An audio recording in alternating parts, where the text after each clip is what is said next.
शिव महापुराण, शिव महापुराण, शिव महापुराण। शिव की, शिव शक्ति की, भक्त और भक्ति की ये कथा महान। शिव महापुराण, शिव महापुराण, शिव महापुराण, शिव महापुराण।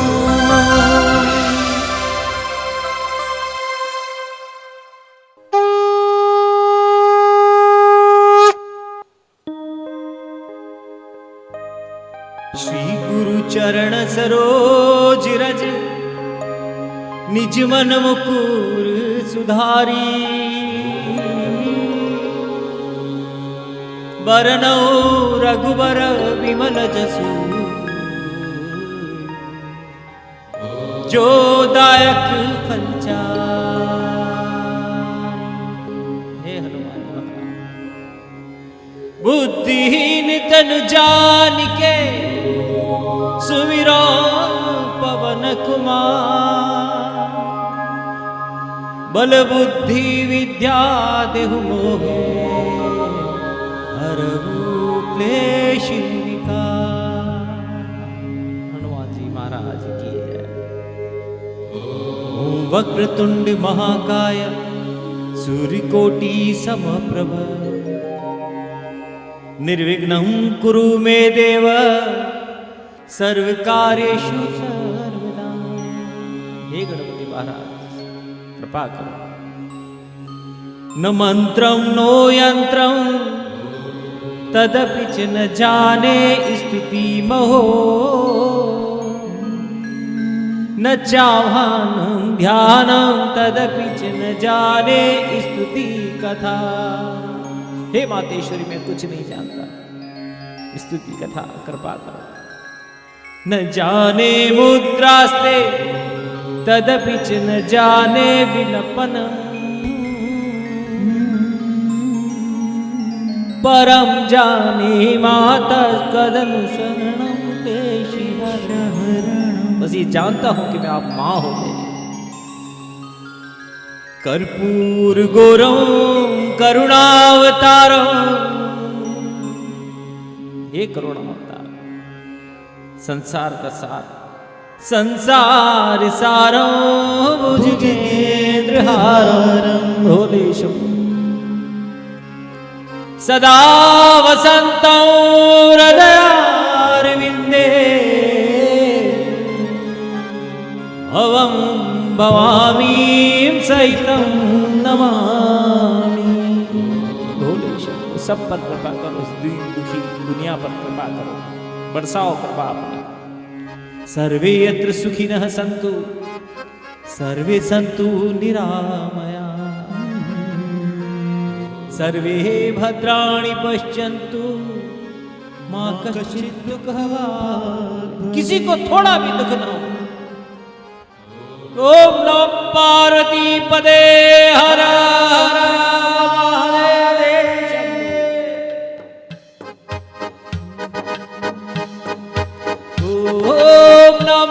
शिवाय। ओम नमः शिवाय, ओम नमः शिवाय, ओम नमः शिवाय, ओम नमः शिवाय। श्रावण मास की शिव महापुराण कथा के कुछ ही दिन शेष हैं प्यारे भक्तों। ये धुन अपने अंतरात्मा में कैद सी कर लीजिए। कब कभी दुख आए तो इसको गुनगुना। ओम नमः शिवाय, ओम नमः शिवाय, ओम नमः शिवाय, ओम नमः शिवाय, ओम नमः शिवाय। सद्गुरुदेव की जय। हनुमान जी प्यारे भक्तों, आज पुनः आप सभी का स्वागत है। सभी श्रोता बंधुओं का स्वागत है। पधारे हुए सभी को नमन। देख रहे हैं सारे उदयपुर न्यूज चैनल के माध्यम से सभी को प्रणाम। शिव कथा का आज 28वां दिन है। बहुत सुंदर आपका स्वागत है। आपके जीवन मंगलमय हो। ये पूरा जीवन तो जैसे पौधा वृक्ष की यात्रा करता है, ये सारा जीवन ऐसा ही थे, बालक समृद्ध, इसी को तो जीवन कहते हैं। इस जीवन में सारी समस्या आती हैं और आश्चर्यजनक रूप से इन समस्या समाधान भी लेकर आती है। हर समस्या के साथ समाधान उत्पन्न होता है। इस समस्या का जो समाधान होता है उसकी दृष्टि सत्संग देता है। परंतु हमारी ये जो आदत पड़ गई है ना कि जहां पर बुद्धि लगानी हो वहां बल लगा देते हैं, और जहां बल लगाना हो वहां बुद्धि लगाते हैं, और जहां श्रद्धा का विषय हो वहां बुद्धि लगाते हैं। इस सारे शिव पुराण की कथाओं, भागवत की कथाओं में इतनी श्रद्धा उमड़ की जहां बुद्धि लगाने की जरूरत नहीं हो। श्रद्धा से परमात्मा हमारे हृदय में कैद हो सकते हैं। क्योंकि वर्षा आ रही हो और कोई पात्र रख दे तो जितना बड़ा पात्र होगा उतना भराएगा जल। श्रद्धा का पात्र जितना बड़ा होगा प्यारे भक्तों, परमात्मा का तत्व भीतर इतना गहरा गहरा जाएगा जो इस जन्म में क्या जन्मों जन्मों तक हम आनंदित कर उठाएगा हमारी आत्मा। क्योंकि केवल सुंदर शरीर सुख का आधार नहीं है। शरीर तो झुर्रियों में बदल जाता है, वृद्ध हो जाते हैं। सुंदर मन होना चाहिए। जिसका सुंदर मन है उनके अंतिम समय में परमात्मा उन्हें इस तरीके से उठा लेते हैं कि पता ही नहीं चलता उनको। अभी थे कल नहीं है। यदि मन सुंदर नहीं हो, हमने चतुराई लगाई हो जीवन में, तो कहते ना बुढ़ापा तो बहुत ही नरक जैसा होता है। क्यों होता है सभी का? भक्तों का तो नहीं होता। प्यारे भक्तों, मन को सुंदर बनाइए। भगवान श्री कृष्ण ने जिस जैसा रास कराना, दो गोपियों के बीच में भगवान श्री कृष्ण एक हमारे हर संकल्प विकल्प के बीच में भगवान पधराएं। हमारे जीवन के केंद्र में भगवान भोलेनाथ विराजे हुए हों। ब्रह्मा विष्णु महेश गणेश जी सदा भवानी दाहिने विराजी हों। उपासना करते रहें, सब में भेदभाव रखें, तब मन शांत होगा। और शांति तो परम पावन निधि है इस जीवन की, मनुष्य जीवन की। क्योंकि मन चंचल होता है ना, इसलिए शांति सबसे परम पावन निधि मनुष्य जीवन की। और वह परम पावन निधि होकर, अमूल्य होकर, वह बाहर की वस्तुओं से कभी नहीं मिलती, वो भीतर की विषय है। और भीतर की शांति के लिए हमें कभी कभी अपने आप को विराम भी देना चाहिए। इस संसार के कार्यों से विराम हो, हम भगवान के नजदीक आए, भगवान में बैठे हैं, कुछ सत्संग की बात सुने, हमारे मन को भी विराम दे, तभी शांति की फसल उगेगी। क्योंकि आपने देखा होगा कि जब खेत होता है उसमें जोतते जाओ तो फसलें खराब ही निकलेंगी। जब कभी कभी किसी मौसम में उसको विराम दिया जाए तो अगले फसल बहुत अच्छी निकलती है। विराम से अच्छा साधन फल प्राप्त होता है। जीवन के हर मोड़ पर युवा वर्ग, वृद्धावस्था, बचपन में विराम अति आवश्यक है, तभी तो शांति मिलती है। क्योंकि हमको तो पता ही नहीं कि भगवान हमको बहुत सुखी रखे हैं। हमको क्या पता कि कब पूर्व जन्मों के कर्मों को भगवान फल देना प्रारंभ कर दे। अच्छा भी दे सकता है, बुरा भी प्रारंभ कर सकता है। अभी अच्छा चल रहा है तो क्या हुआ? तो परमात्मा के, भगवान के दरबारों में, श्रावण मास और सभी दरबारों में, भगवान श्री कृष्ण के, राम के दरबारों में हमेशा इस दृष्टि से जाएं। और जा रहे हैं लोग, और भगवान कृपा कर रहे हैं। यदि भगवान कृपा नहीं करते तो उनके दरबार में इतनी भीड़ क्यों होती? जरा बताइए। कृपा की न होती जो आदत तुम्हारी, तो सुनी ही रहती अदालत तुम्हारी। कृपा की न होती जो आदत तुम्हारी। अपने जीवन में जो कृपा महसूस कर रहे हैं लाखों करोड़ों भक्त भारतवासी सारे विश्व के, इसीलिए तो सत्ता है भगवान की। शिव महापुराण की कृपा तो भोले बाबा की है, क्यों न कृपा करेंगे। वंदे देवं उमापति सुरगुरु वंदे जगत कारणम। हे उमापति, वंदे नगभूषण मृगधर वंदे पशुनापति। पशुओं की भी पति है, नगधर है, उमापति है। वंदे सूर्य शशांक वन्नीवद वंदे। शशांक सूर्य सभी उन्हीं के रूप हैं। वंदे भक्त जनाश्रयश्च वरद वंदे शिव शंकर। पृथ्वी और सभी का रूप जो हो, ऐसे परमात्मा भगवान हम पर कृपा करो, सभी तो आप। ऐसे परमात्मा भोलेनाथ दोनों ही रूप में है, निराकार भी है, व्यक्त भी है, अव्यक्त भी है।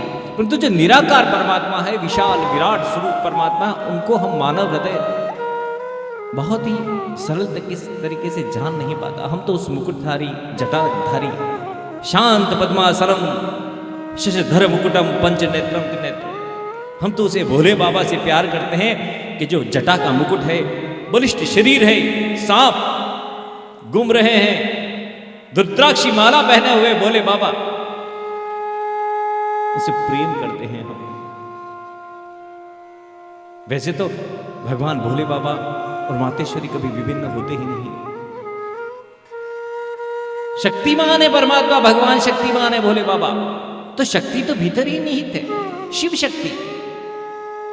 और ये जो भोले बाबा है ना, वो भोले बाबा हमेशा अपने हाथ में त्रिशूल रखते हैं।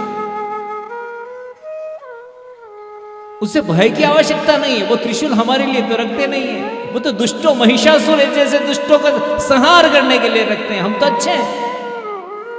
भोले बाबा के त्रिशूल वह माता की शक्ति का स्वरूप है, वो शक्ति का स्वरूप है। इस बात की शक्ति का स्वरूप है कि मैं तुम्हारे तीनों दोषों का नाश कर दूंगा, तुम जीवन का मंगल कर दूंगा। उस सच में हम भीतर देखें ना, तो हमारे दुख के तीन ही कारण होते हैं, देहिक, देविक और भौतिक ताप। या तो हमारे कष्ट होगा शरीर में, या हमारा मन खिन्न होगा किसी बात को लेकर, या भौतिक ताप होगा, सुख सुविधा पैसा कौड़ी नहीं होगा। ये त्रिशूल ये सब कुछ करने में समर्थ है कि हमको तो पूरा सुख दे सकते हैं। तापत्रय निविनाशाय। और इसीलिए तो कोई तन दुखी, कोई धन दुखी, कोई मन दुखी, कोई तन दुखी, कोई मन दुखी, कोई धन में न रहत उदास, थोड़े थोड़े सब दुखी, कृष्ण सुखी कृष्ण के दास। अर्थात भगवान शिव अंतरंग रूप से शांति प्राप्त होती है उनको। और ऐसे शिव शक्ति भगवान की लीला करते करते भी हनुमान जी बनकर पधारते हैं, और भगवान श्री कृष्ण के आगमन का कारण बनती माता अंबिका मैया। और इसीलिए तो कहा गया है ना कि भगवान अवतरण लेते हैं। अवतार मतलब अवतरण, नीचे उतरना। नीचे उतरना अर्थात ऐसी लीला करना कि सामान्य दिखे जबकि सामान्य नहीं हो। भगवान कोई सामान्य नहीं होते, परंतु वो ऐसा आभास कराते हैं कि मैं मनुष्य हूं, मैं अवतरित हुआ हूं। उनको तो कोई काम दोष लोभ नहीं है। वो चाहे कितने भी अवतार क्यों न हुआ, उनके माध्यम से शिव शिवा की मूर्ति हमारे हृदय में विराजे और हम उनसे संबंध जोड़ लें, भगवान श्री कृष्ण से संबंध जोड़ लें, भगवान श्री राम से जोड़ लें। तत्व तो एक ही है। क्यों संबंध जुड़ना अति आवश्यक है। हम यदि रोगी हो जाएं, बीमार हो जाएं, तो बिना संबंध के कोई आता नहीं है अस्पताल देखने।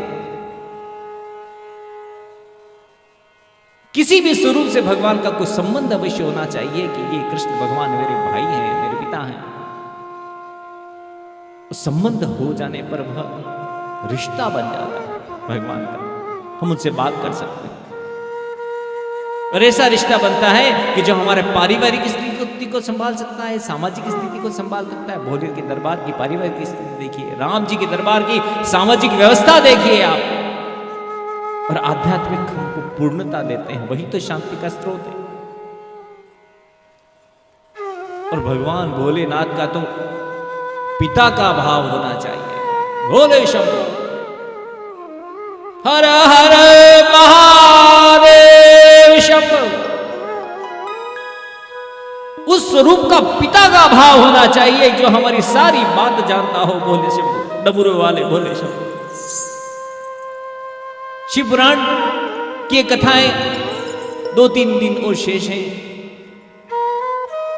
ऐसा पिता का भाव लेकर जैसे जियोगे ना प्यारे भक्तों, जीवन में कल्याण हो जाएगा आपका। और जितने भी ऋषि थे ना, वो यही भाव लेकर जीते थे, जिनकी मुक्ति महाराज के माध्यम से भगवान हर अवतार में करते थे। हम क्यों नहीं बन सकते ऐसे ऋषि? हमारे भीतर ऐसा ऋषि का भाव क्यों नहीं आ सकता? और वो कोई कंगाल थोड़ी थे ऋषि। तो सारे ऋषियों के पास भौतिक संपदा इतनी थी कि वो इंद्र को अपने आसन से गिरा सकते थे, तो इंद्र बन नहीं सकते थे। कई ऋषि तो अपने जल में केवल संकल्प मात्र से विमान खड़ा कर देते थे। कंदर को मम्मी ने कर दिया, परंतु नहीं, उन्होंने धीरे धीरे उस तत्व की खोज करने प्रारंभ करी। और धीरे धीरे तत्व की खोज करते करते करते हम तो खाने के लिए जीते हैं।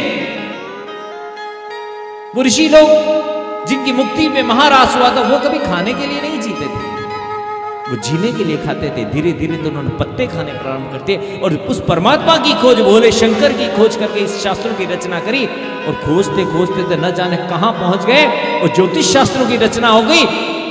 पृथ्वी पर बैठे हुए ज्योतिष में कौन सा ग्रह कब किस समय कहां आएगा, वहां तक पता लगा दिया और अभी आपके काम आ रहा है। फिर बाद में जाके भोले शंभू के बारे में पता चला, इस संसार की प्रकृति के बारे में चला। ऐसे हजारों ऋषि मुनि हजारों वर्ष से लगे हुए हैं और इस भारत भूमि पे जगह जगह लिंग स्थापित है, पुरातन संस्कृति से। शिव और शिवारूप लिंग स्थापित कर गए हैं।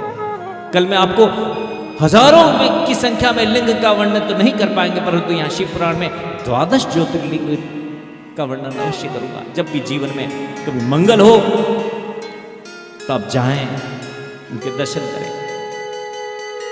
लिंगम वेदी महादेवी, लिंगम साक्षात महेश्वर। यह लिंग तो संपूर्ण शिव शक्ति का स्वरूप है। वेदी महादेवी है, शिव शक्ति मां जगदम्बिका और महादेव। और यह जो इतने हजारों ऋषि मुनि ने जो तपाया है अपने को इस परमात्मा का ध्यान लगाकर, श्रावण मास के उपरांत मैं ऐसी कामना करता हूं इस कथा के माध्यम से मुझे अपने ज्ञान से कि सभी भगवान एक हैं। शिवलिंग की पूजा करें, सभी परमात्माओं में श्रद्धा का भाव रखें, आपका जीवन मंगल हो जाएगा। जो ये ऋषि करते थे, ऋषि क्या कहते थे कि भाग्य तो उदय होने ही नहीं देते थे। वो 5 ही देवों की पूजा करते, प्रायश्चित भाव से चींटियों को आटा देते, मछलियों को दाना देते, चिड़ियाओं को देते, 5 यज्ञ करते ताकि प्रायश्चित कुछ भूल से हो गया हो। और मन में एक ही भाव देते थे कि जो भी परमात्मा आप दे रहे हो। पुष्टि मार्ग में भी यही धारा है, हर धर्म, सनातन धर्म की हर शाखाओं की एक ही धारा है कि तुम मेरे मालिक। सुख भी मुझे प्यारे हैं, दुख भी मुझे प्यारे हैं, छोड़ू मैं किसे भगवन, दोनों ही तुम्हारे हैं। सुख भी मुझे प्यारे हैं, दुख भी मुझे प्यारे हैं, छोड़ू मैं किसे भगवन, दोनों ही तुम्हारे हैं।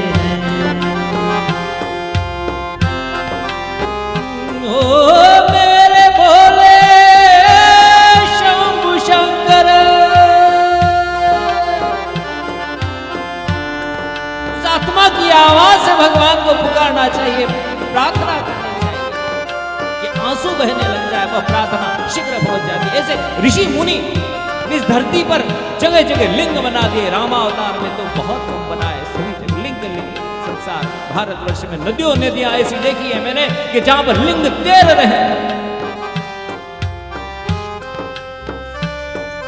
सुख दुख ही तो दुनिया की गाड़ी को चलाते हैं। सुख दुख तो दुनिया की गाड़ी को चलाते हैं।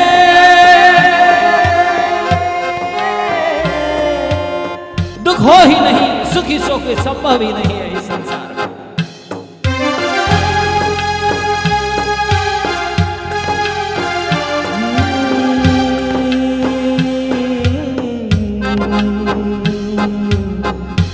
यदि दुख आ जाए ना तो यह सोचना चाहिए कि मेरे पूर्व जन्मों का कर्म है। और प्यारे भक्तों, एक कथा सुनाता हूं आपको। एक विद्याचरण जी बहुत अच्छे ब्राह्मण थे, और विद्याचरण जी ने अपनी गायत्री मां का इतनी उपासना करी, इतनी उपासना करी कि विद्याचरण जी ने बहुत पुनश्चरण करी। गायत्री माता पधारी नहीं, उनके बीवी बाल बच्चे सब समाप्त हो गए। अंत में वृद्धावस्था में गायत्री मां प्रकट हो गई। उन्होंने कहा कि माता, जब मुझे मेरे जीवन में बहुत आवश्यकता थी तब तो तुम पधारी नहीं, अब मुझे कुछ आवश्यकता नहीं तब तुम आ गई।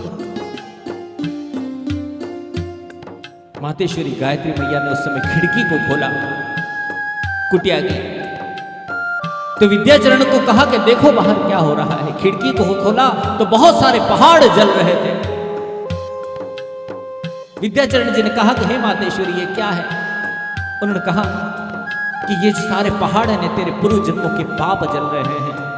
अभी तक मैं इसलिए नहीं आई कि अभी तक तेने जो पुण्य कर्म किए थे उससे तो तेरे पूर्व जन्मों के पापों का क्षमन हुआ है। अब आ गई हूं, तो दुख से क्या घबराना। हमें तो प्रयास ये करना चाहिए कि हमारा नया भाग्य नहीं बने। दुख चाहे नहीं कोई, सब सुख को तरसते हैं। दुख चाहे नहीं कोई, सब सुख को तरसते हैं। सब सुख को तरसते हैं, परंतु सुख ही सुख हो तो मनुष्य राक्षस भी हो सकता है। सुख दुख ही तो इंसान को, सुख दुख ही तो इंसान को इंसान बनाते। छोड़ूं मैं किसे भगवन, दोनों ही तुम्हारे।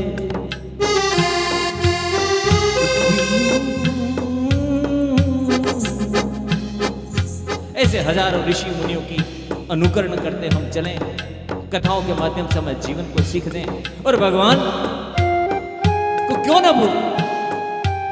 जब भगवान श्री कृष्ण ने रुक्मिणी विवाह किया उस समय रुक्मिणी मैया ने स्वयं भोलेनाथ को दरबार में आकर उनको नित्य पुकारती थी कि मेरा वर भगवान शंकर के जैसे हो। पुत्रेष्ट दत्तम नियममृतम देववृत्तम गर्वचना च व्रजम भगवान परेशः। हे भोलेनाथ, यदि मैंने गुरु का वचन का पालन किया है, व्रत किए हैं शिवरात्रि के, तो मुझे कन्हैया ही कृष्ण भगवान रुक्मिणी सदैव भगवान की भक्ति करती थी। और जब हरण करने के लिए परमात्मा आने वाले थे ना श्री कृष्ण भगवान द्वारकाधीश, तो जिस पार्वती के मंदिर में भी गई उस काल में भी भोलेनाथ हमेशा परमात्मा का वो तत्व है। कहने लगे नमस्ते अंबिके अभिक्षण तुम संतान गुणा शिवाम भूयास पति में भगवान कृष्ण तद अनुमोदना। गणेश जी आपकी गोदी में बैठे हैं और हम पर कृपा करो। हजारों की संख्या में सैनिक खड़े थे। रुक्मिणी जी उतर का आए सीढ़ियां, भगवान श्री कृष्ण उनका हरण करने लगे। जहां भगवान श्री कृष्ण के दाम्पत्य जीवन का प्रारंभ भगवान भोलेनाथ और पार्वती की आराधना से हुआ हो। वो विष्णु भगवान और महादेव अलग अलग कैसे हो गए? ये मत कैसे हो गए अलग? हम इंसानों ने ये क्या कर दिया? और जब भगवान का विवाह हो गया तो जब पुत्र की कामना के लिए क्या करते भगवान श्री कृष्ण ने द्वारकाधीश, रुक्मणी जी बहुत दुखी रहती थी, मुझे पुत्र की कामना है। तो उसको एक बार हाथ जोड़कर आंखों में आंसू लेकर भगवान श्री कृष्ण ने कहा, एवं गच्छामि पुत्रार्थ कैलाशम पर्वतोत्तम। तुम क्यों दुखी होती हो? मैं जाता हूं भोले बाबा को मनाता हूं, तुमको पुत्र की प्राप्ति होगी। ततो लब्धान पुत्रम अवादूतले हितम। और चले गए 7 वर्ष तक बटुकाचल पर्वत पर भगवान श्री कृष्ण ने वहां पर लिंग बनाकर, वही स्वरूप जो ऋषि मुनियों का शिव शक्ति का लिंग बनाकर अर्चन किया। प्रद्युम्न उत्पन्न हुए। क्या नहीं किया भगवान भोलेनाथ ने? दुर्वासा ऋषि जो बने थे, इस महाभारत की सारी रचना उन्होंने कर डाली भोले बाबा ने। दुर्वासा ऋषि कुंती के पास पहुंचे थे कुंवारी अवस्था में, उसको मंत्र की दीक्षा दुर्वासा ऋषि भोलेनाथ ने दी थी। कुंवारी अवस्था में जो मंत्र मिला उससे कर्ण उत्पन्न हुआ और 5 पांडव उत्पन्न हुए। महाभारत के सारे जो पात्र थे भगवान भोलेनाथ ने रच दिए। अश्वत्थामा स्वयं भगवान का अवतार। द्रोणाचार्य जी ने बहुत तपस्या करी, भगवान प्रसन्न हुए। तथा प्रसन्नो भगवान शंकरो भक्तवत्सल मां द्रोणाचार्य स्वांशजम तनय देहि सर्वान्य महाबला। आपके जैसा ऐसा अंश दो अश्वत्थामा। अश्वत्थामा उत्पन्न हुआ। अश्वत्थामा विख्यातम सबभूत क्षितो अवतार महादेवस्य। और कौरवों में रहकर पृथ्वी का भार हल्का कर दिया। यहां तक अंत तक वह अश्वत्थामा भगवान शिव के अवतार। जब युद्ध समाप्त हो गया तो अर्जुन से एक अस्त्र खत्म करवाने के लिए अश्वत्थामा ने उसके 5 पुत्र समाप्त कर दिए। अश्वत्थामा भगवान के रूप थे, उसको अर्जुन का शस्त्र हानि नहीं पहुंचा पाए। जब अश्वत्थामा को पकड़ रहे थे, भगवान श्री कृष्ण ने कहा कि ये तो महादेवी हैं, ये लीला कर रहे हैं, क्योंकि तुम्हारे 5 पुत्र घमंडी होकर इस पुनः अधर्म नहीं फैला दें, इसलिए कृपा कर रहे हैं। और अंत में तो जब भगवान द्वारका जाने लगे, उत्तरा दौड़ी चली आई, बचाओ बचाओ, ये 5 तीर मेरे पीछे जा रहे हैं। वो अश्वत्थामा कहते बोले बाबा ही आ रहे थे, कृपा करने के लिए आ रहे थे। तब भगवान श्री कृष्ण ने स्वयं रूपम शंकरादेशाकृत शेव वर्णे गर्भस्थ शिशु में भगवान कृष्ण भगवान ने स्वयं अपना अंश डाल दिया था और भोले बाबा को कहा था कि सुखदेव जी महाराज तुम बनना, पुनः हर हरि की लीला करेंगे, श्रीमद् भागवत का प्रचार करेंगे, शिव पुराण की कथा कर रहा हूं आज मैं। और ऐसे अश्वत्थामा चिरंजीवी हो गए, गंगा के तट पर आज भी रहते हैं। हनुमान जी भी चिरंजीवी। और ऐसे अर्जुन जब वनवास काट रहे थे तब दुर्वासा जी बनकर आए, पुनः 10,000 ऋषियों के साथ आए।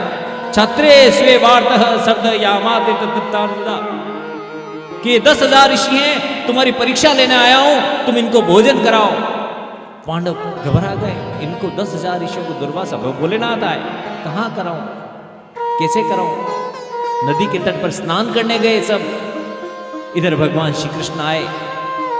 पांडवों के पास एक अक्षय पात्र था जिसमें द्रौपदी खाना खा ले, उसके बाद जब तक वो द्रौपदी खाना नहीं खाए तब तक उससे हजारों लोगों को खाना खिलाया जा सकता था, परंतु द्रौपदी ने खाना खा लिया था। भगवान श्री कृष्ण आए। शाकं चं भक्षयित्वा ते शिव तृप्तिं समादत। शाक का एक पत्ता खा लिया पेट में, और भोले बाबा तो भगवान श्री कृष्ण एक ही हैं, उनके उदर में गया। इधर भोले बाबा दुर्वासा के उदर में गया और तृप्त हो गए। और तब अर्जुन पूछते हैं वो कौन है? वो कहते हैं भोले बाबा, तुम उनकी तपस्या करो। और अर्जुन ने ऐसी तपस्या करी भोले बाबा की कि भोले बाबा ने एक सुकर रूप प्रकट किया राक्षस को, वो किरात वेश धारण कर उस सुकर को मार दिया, सुअर को साथ के साथ अर्जुन ने भी तीर मारा, दोनों में युद्ध हुआ और दर्शन दिए भोले बाबा ने कि मैं भोले बाबा हूं, इसलिए आया हूं कि मैं तुझे शस्त्र दूंगा। अस्त्रं पाशुपतं स्वीयोजनं सर्वे अखिलेश, ये मेरा अस्त्र है, स्वमया अस्त्रे मया तो दुर्जन्य न जीता। ऐसे भोले बाबा जहां पूरी लीला ही उनकी है, भगवान श्री कृष्ण। और इस किरात अवतार में एक बहुत सुंदर बात कही है, मैं आपको बताना चाहता हूं कि उन्होंने कहा श्री कृष्ण च सहायस्य ते करिष्यति, इस महायुद्ध में श्री कृष्ण तेरी सहायता करेंगे मेरे रूप में। क्यों? समे मम आत्मं भूतस्य मदभक्त कार्य कारण,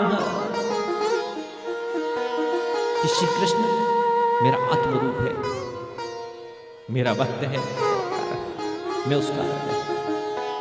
बोलो श्री एकलिंग नाथ की सदा भवानी दायिने सन्मुख रहे गणेश, पांच देव रक्षा करे ब्रह्मा विष्णु। ऐसा युद्ध प्रारंभ हुआ प्यारे भक्तों। उस समय भगवान श्री कृष्ण ने विराट स्वरूप बताया। उस विराट स्वरूप में भगवान ने कहा रुद्राणाम शंकरोस्मि,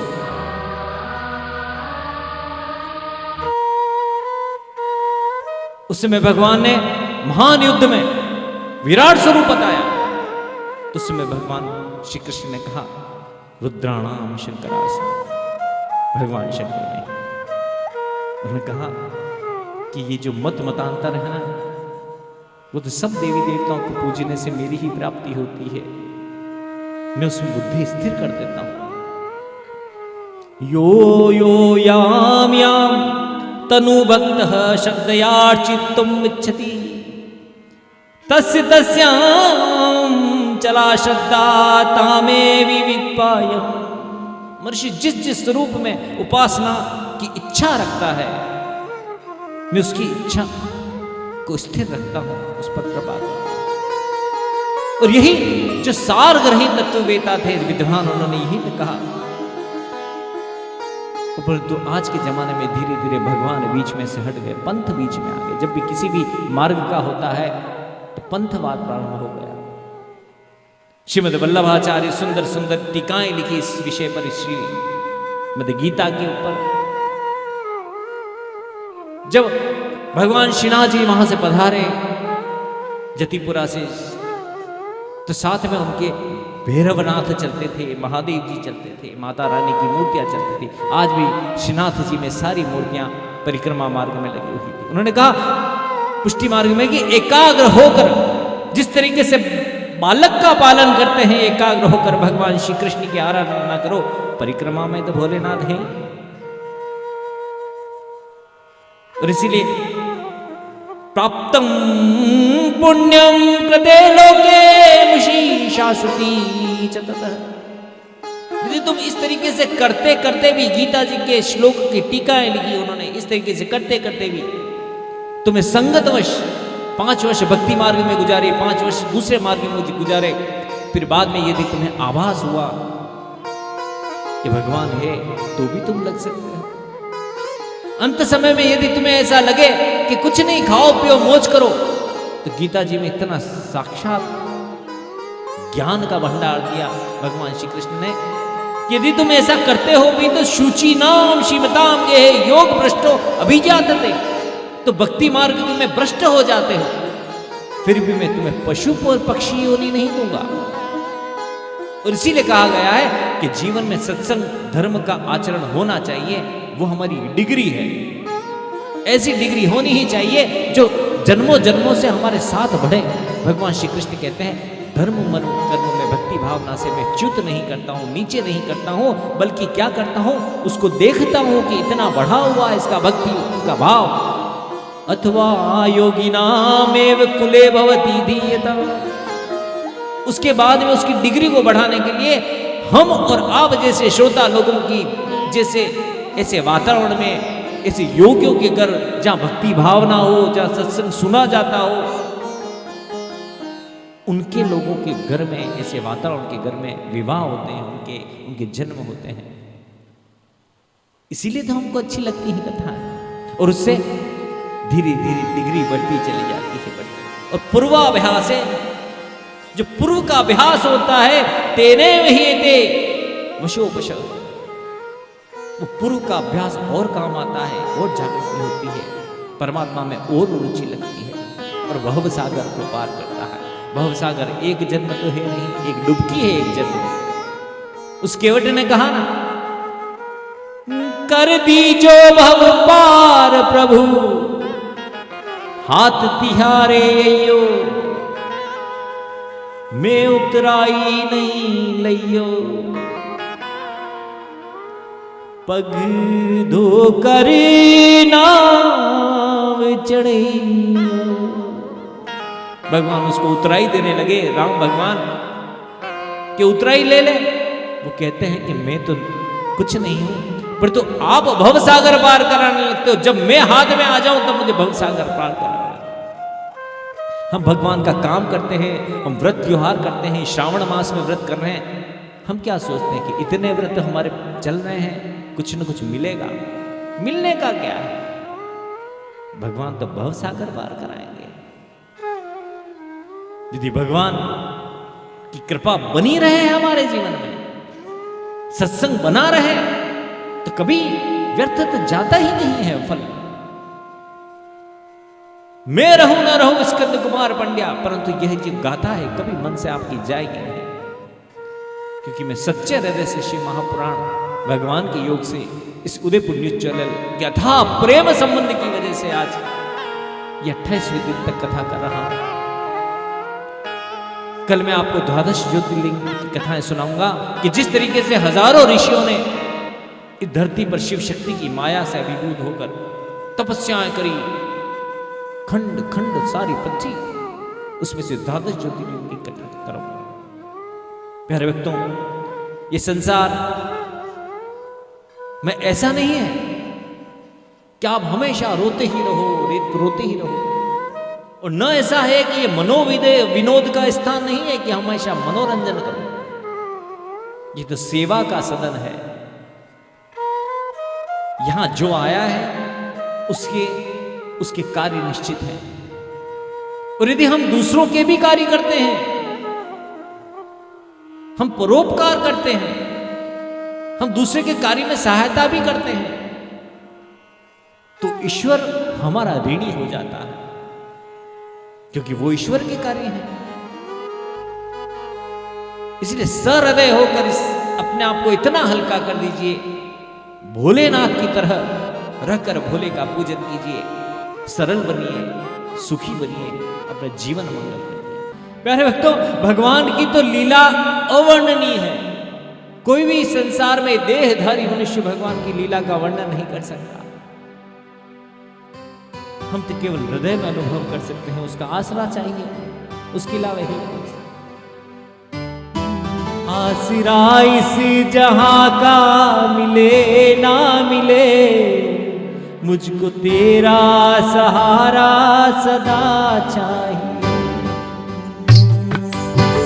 चांद तारे फलक पे मिले ना मिले, चांद तारे फलक पे दिखे ना दिखे, मुझको तेरा नजारा सदा चाहिए।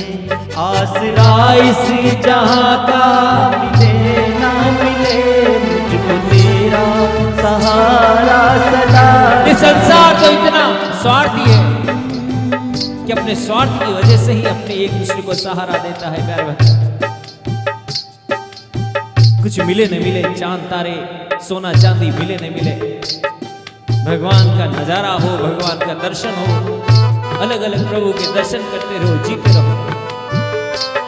आसरा इसी जहां का मिले ना मिले, मुझको तेरा सहारा सदा चाहिए। आसरा इस जहां का मिले ना मिले, मुझको तेरा सहारा सदा चाहिए। चांद तारे फलक पे दिखे ना दिखे, चांद तारे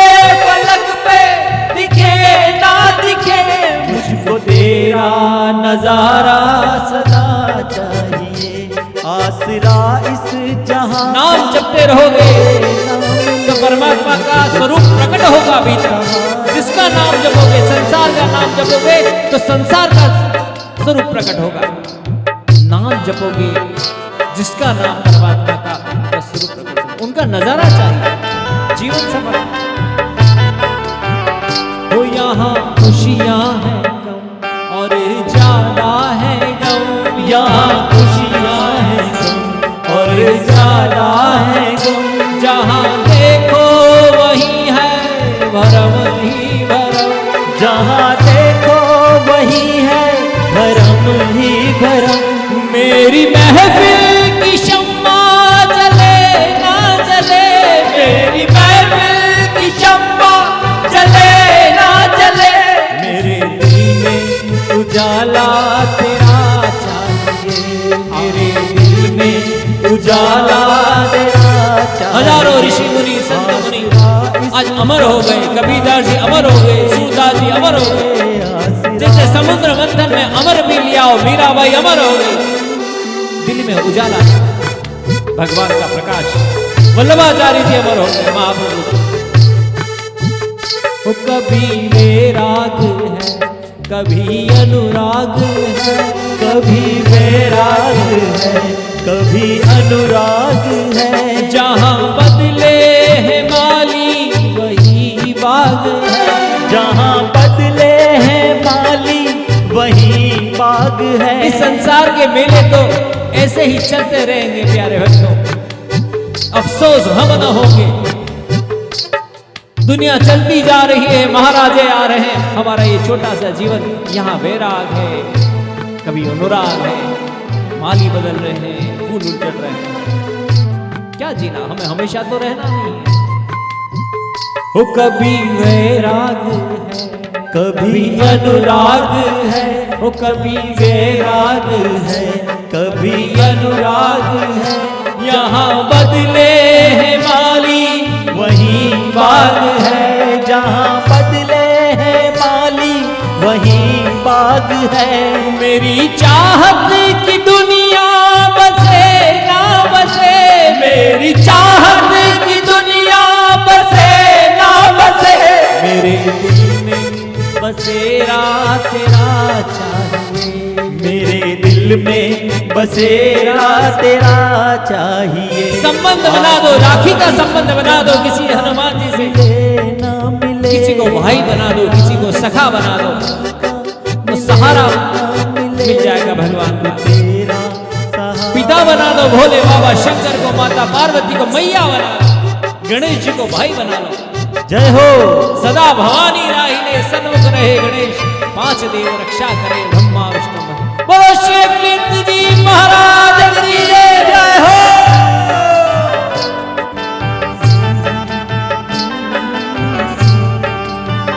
वो यहाँ धीमी है चाल, हो जितने भी संत हुए सज्जन, उनके पथ में कांटे बिछे जाते।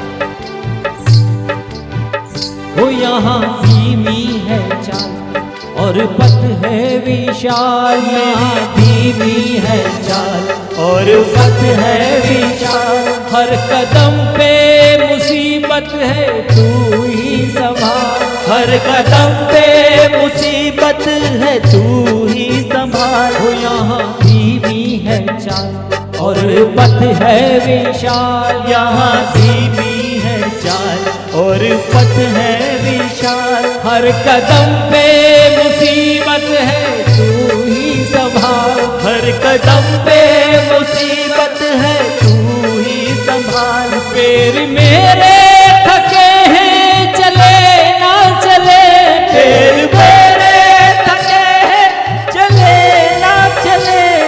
संसार में दुख से कभी न घबराना, परमात्मा को याद करो, परमात्मा उठा कर बिठा देंगे आपको जहां चाहोगे वहां पर।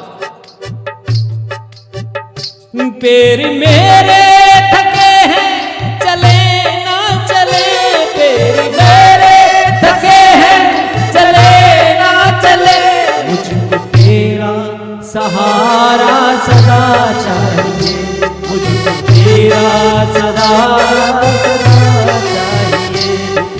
आसरा इसी जहां का मिले ना मिले, आसरा इसी जहां का मिले ना मिले, मुझको तेरा हे भोले शंकर, मुझे खजाने नहीं चाहिए, मुझे तो खाली बबूदी चाहिए आपकी।